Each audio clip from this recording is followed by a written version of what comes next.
Oke teman-teman, di video kali ini saya ingin sharing ke kalian gimana caranya kita bisa mengelola stres dan juga tekanan mental pada saat kita sedang bangkrut atau memiliki masalah keuangan yang berat. Nah, saya paham sekali kalau misalkan di sini ada yang sedang mengalami kesulitan keuangan atau bangkrut, rasanya seperti apa, tekanan dari luar seperti apa. Biasanya pada saat kita sedang mengalami masalah keuangan atau bangkrut, timbul banyak sekali efek dari kebangkrutan itu sendiri.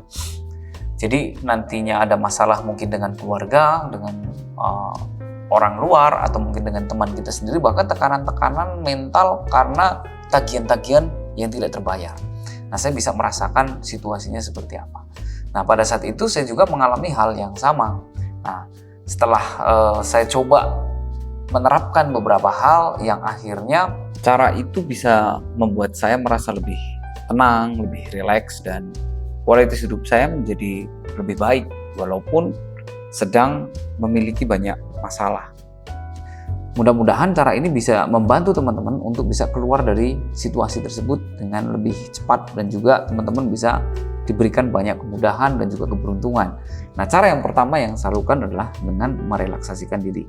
Nah, teman-teman bisa caranya dengan mungkin bermeditasi, dengan yoga, atau mungkin buat teman-teman yang muslim dengan berzikir. Jadi kalau saya sendiri seorang muslim, jadi dulu saya dengan bangun malam di atas jam 12 malam, terus kemudian setelah itu saya berzikir mengingat Sang Pencipta.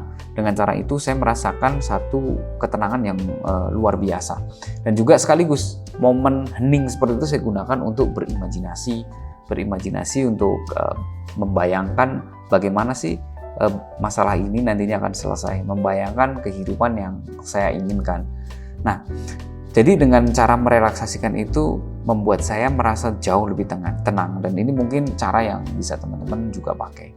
Nah, kemudian cara yang kedua, teman-teman bisa coba sharing atau komunikasikan problemnya teman-teman ke orang yang tepat. Nah, jadi kadang kita butuh orang lain untuk mendengarkan problemnya kita. Nah, teman-teman, saya tahu mungkin pada saat teman-teman mengalami kesulitan keuangan atau bangkrut, circle teman-teman jadi menyempit, temannya jadi sedikit. Bahkan kita untuk mencari pergaulan baru ngerasa minder. Nah, teman-teman bisa cari orang yang sekiranya tepat, yang mau mendengarkan keluh kesah teman-teman.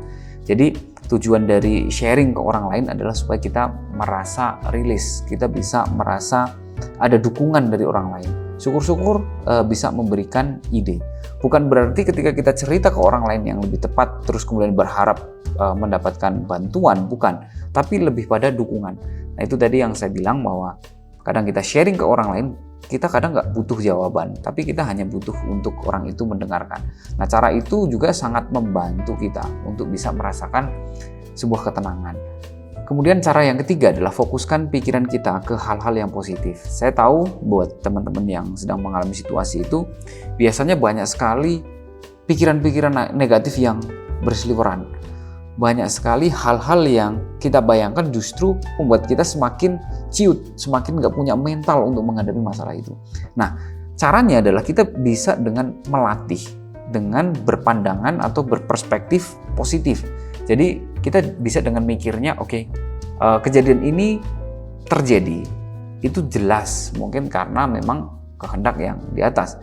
Kemudian kemudian kita bisa juga dengan berpikir bahwa oke, ini terjadi berarti saya sedang diajarkan sesuatu yang nantinya akan ada banyak sekali hikmah yang bisa saya ambil dari kejadian ini. Kemudian teman-teman juga mungkin bisa dengan cara berpikir, oke, saya gagal kali ini adalah proses nantinya supaya saya begitu nanti tumbuh kembali, saya akan menjadi lebih kuat. Kalau misalkan cara itu dirasa masih kurang menguatkan kita bisa dengan berpikir apa sih hal-hal positif yang bisa kita maknai pada saat itu.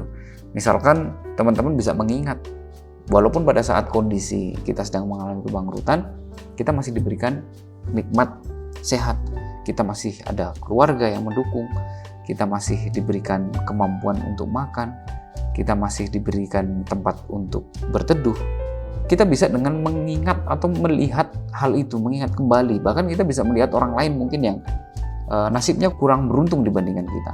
Nah, dengan cara itu akhirnya kita akan menjadi lebih rileks dan juga lebih tenang dan juga tentunya lebih bersyukur.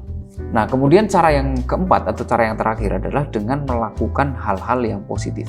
Kalau tadi nomor 3 adalah melakukan pikiran kita diarahkan ke hal positif, sedangkan kalau ini adalah tindakan kita dilakukan ke hal-hal yang sifatnya positif.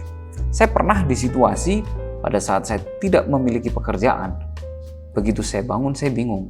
Saya mau melakukan apa? Hal positif apa? Karena pada saat itu saya pernah dengar dari Anthony Robbins atau Pak Tung. Sebisa mungkin begitu kita bangun tidur, kita harus melakukan hal yang sifatnya positif. Tapi saya pikir saya tidak punya pekerjaan apapun. Hal positif apa sih yang bisa saya kerjakan? Akhirnya begitu saya bangun, saya coba dengan bersih-bersih kos-kosan waktu itu. Membersihkan tempat kos, mencuci piring, bahkan terus kemudian saya olahraga. Nah, ternyata ketika saya melakukan hal itu secara konsisten, banyak sekali keajaiban-keajaiban yang kemudian akhirnya membantu saya untuk pelan-pelan melewati situasi yang seperti itu. Jadi kalau saya mikir hal-hal atau tindakan yang positif itu kayak nggak ada hubungannya. Tapi misalnya daripada kita bangun tidur terus kemudian kita hanya memikirkan masalah kita tidak melakukan kegiatan apapun, ini justru akan membuat kita semakin buntu. Nah, kalau misalkan teman-teman sempat nih, teman-teman bisa searching itu manfaat merubah gerak, manfaat melakukan hal yang positif, ternyata ada banyak sekali. Nah, 4 hal itu yang saya lakukan yang akhirnya bisa pelan-pelan merubah situasi dan keadaan menjadi lebih baik. Nah, mudah-mudahan videonya bermanfaat. Kalau misalkan teman-teman yang pernah keluar dari kesulitan keuangan memiliki pengalaman lain atau cara lain, silahkan share di kolom komentar biar kita bisa saling belajar. Sampai jumpa di video selanjutnya.